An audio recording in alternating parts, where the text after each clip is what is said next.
The cluster housing, Mr. Chair, was built on a public land. Yes. And belatedly, he filed Yes, I remember. I remember. Let me to remedy the situation, Yes. Mr. Chair. Yes. I know. I heard. Because that particular public land is inalienable. It is not disposable.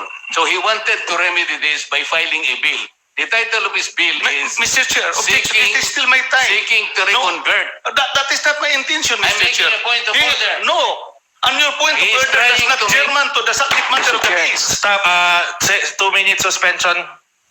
Thank you, Mr. Chair. Mr. Chair, Part of my I manifestation would that like it should to be stricken on the inform the record. chair Yes. that the project includes the third project. For example, So, are you saying this is part of one contract? yes, it's part of one contract. The contract is this. What? 19KJ0186. Yes. What is the construction of multipurpose building, open and close parenthesis, housing project, cluster 1 with and 2. site development. So, In Laman and in the other the barangay. multipurpose are two types of building. These are condo types comprising of two buildings. And the cluster is in Malubang. So it is encompassed in one title only. This is the contract. That is Okay, why. then I stand to be it's not corrected. correct. If this is one contract, one government project, one allocation in the GAA, then this is part of the hearing. Mr. Chair. The only question, Mr. Chair, is the funding. That is not my point, Mr. Chair, that I want to be stricken out of the record. What I want to be stricken out of the record was part of his presentation of the House bill that I filed, converting that particular area into an alienable property, Mr. Chair. What are you saying? The press conference, No, Mr. Chair. He was mentioning about the bill that I filed currently, and he was even insinuating if I made a disclosure. It is premature to rule on that because we cannot rule on that yet because we haven't heard the facts of that particular case. This is just a one sentence allegation of one of the 8. No. Yeah, It's not part of the 8, Mr. Chair. it's not part of the 8. Yeah, he was just mentioning about the House bill, which I am making. The House bill that I filed 8095, Mr. Chair. This is a separate House bill, no, which is not part of the agenda. This is not part of the resolution. Mr. Chair, he is out Mr. of Chair. order. Yes, Oaminal is out of order. What is your grounds? The grounds, Mr. Chair, why is he the one presenting the project? Is he the contractor? Mr. The Chair. DPWH, if they so desire, should be the one to make a presentation, but they will ask this committee to do so. If D.S. Oaminal is the contractor, probably, then I will allow that. But is he the contractor, Mr. Chair? He has no personality in presenting his own project.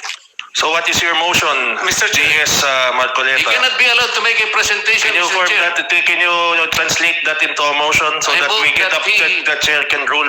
It is completely Mr. Chair, it is out still of my order, time. Mr. Chair, The for point D.S. of- Oaminal to make a presentation considering that he is not a member, he is not an official of DPWH. This is a project entirely upon the supervision and implementation of DPWH. It has nothing to do with him. Mr. Chair, the point of order does not, when we say point of order, there is a violation of the role. No.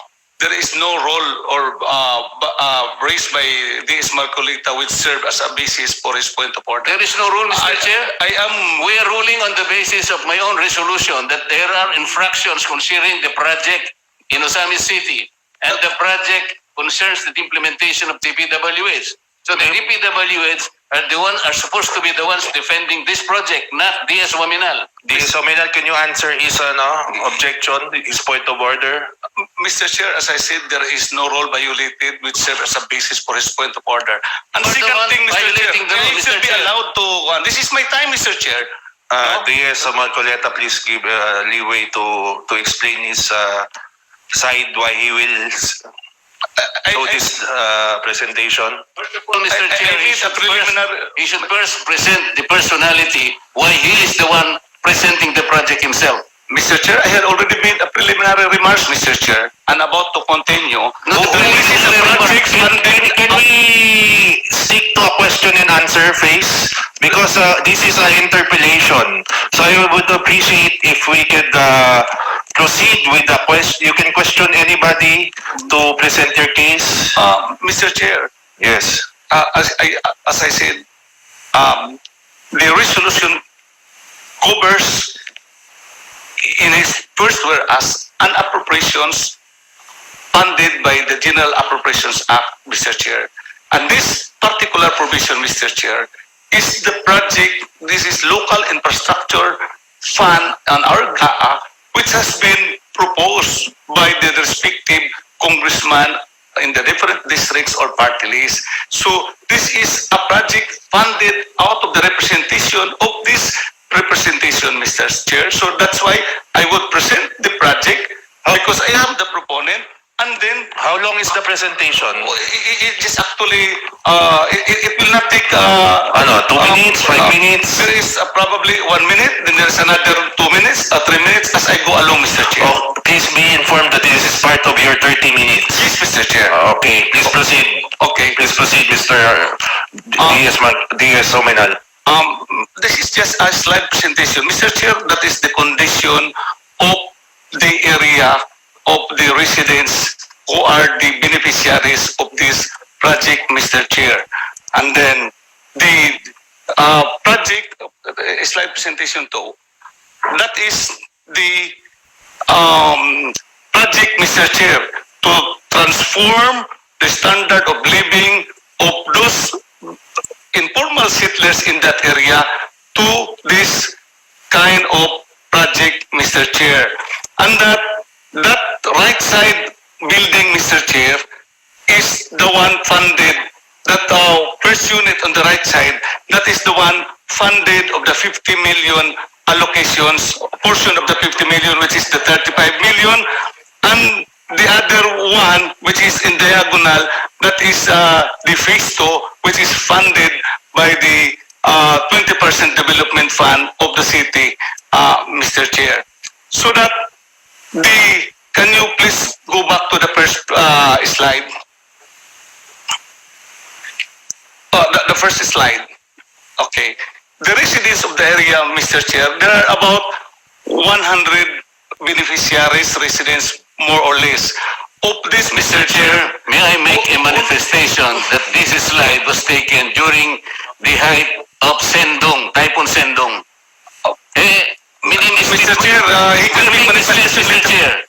This was taken during the Typhoon Sendong, Mr. Chair, not in Laman. This is not in Laman. Mr. Chair, Please do not engage. Is this in Barangay Laman? I want to ask him. Is this in Barangay Laman? Yes, Mr. Chair. That is not in Laman, Mr. Chair. And I will ask residents. Please listen, please do not engage one another and ask the chair directly your questions. Mr. Chair, this slide is misrepresenting and he is misleading this court, this committee. This is not in Laman. This is somewhere else, maybe Malaubang, but this was taken at the height of Typhoon Sendong, which is 5 years ago. 5 years ago. Huwag tayo mag-slate and do not put us drawings here. may I just be You allowed can to put put yes, up yes, the drawings here that this is not building. Please, noted, D.S. Marcoleta. Please proceed, D.S. Oaminal. You have already consumed 12 minutes of your time. Mr. Chair, so this is the site of the Laman housing project. This right side, Mr. Chair, there are about 100 more or less residents in the area. And of the 100 residents, only currently only 2 opposes in the expropriation, what we call in the original negotiation with the local government, Mr. Chair. The concept of the program is that the national government through the DPWH will fund the building and the land shall be the counterpart of the local government unit. So it's the local government, that's why it's the local government that handles the expropriation, Mr. Chair. And of the residents, the residents are the beneficiaries, so that when the DPWH started the construction, the residents voluntarily dismantled their houses and then turn over it to the local government.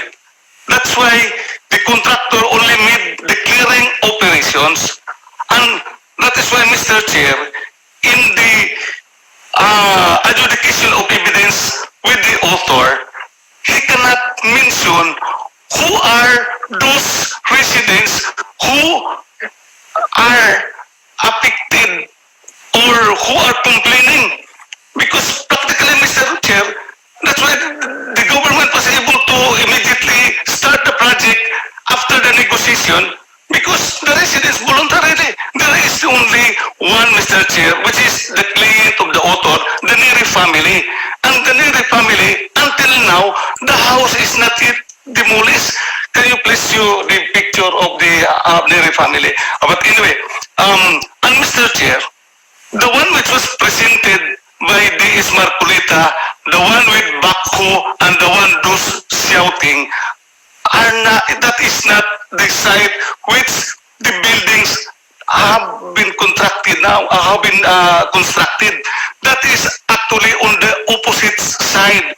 And that particular incident, Mr. Chair, the one shouting there are not the residents of that particular building, because that particular house that was already vacated by the owner because Mrs. Regina Garcines, because there was already a writ of possession issued by the court, and the owner had complied, no, respectfully complied with the writ of possession. So the one that was shouting there is not really the residents.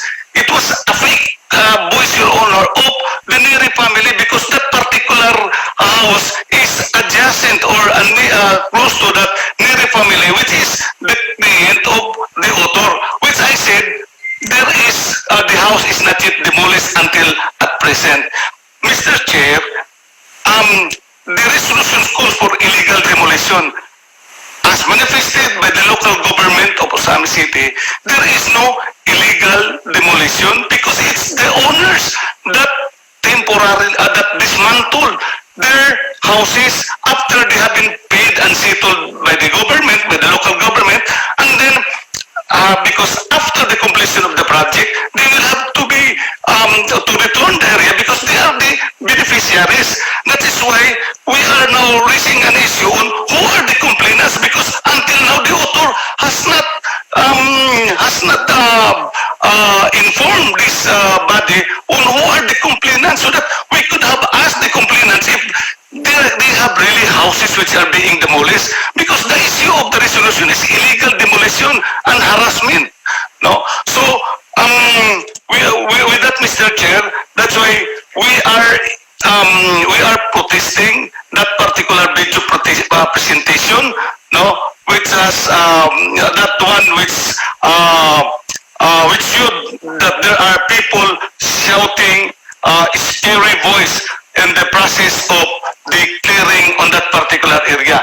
And again, that particular house is not yet part of the area where the ongoing construction of the